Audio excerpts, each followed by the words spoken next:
into the room, you know you made my eyes burn. It was like James Dean, for sure. You're so fresh to death and sick as cancer. You're sort of punk rock, I grew up on hip-hop, but you fit me better than my...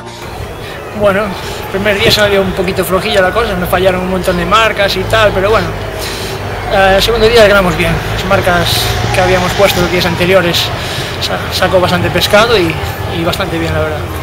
Las condiciones ambientales en esta zona son muy decisivas a la hora de los campeonatos, porque cambia muchísimo el pescado de moverse de un lado a otro y hay que tener cosas bastante claras.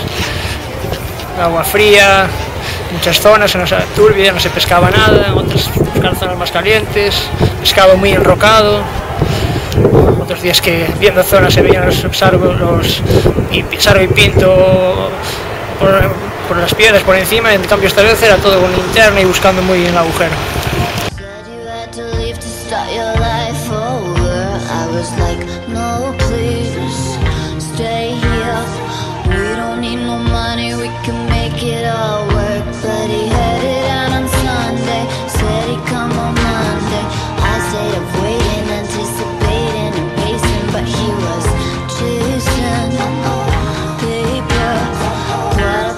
Sobre todo, pinto y de buen tamaño además en estas zonas. Y después también sacó buenos sargos, sobre todo en esta segunda zona.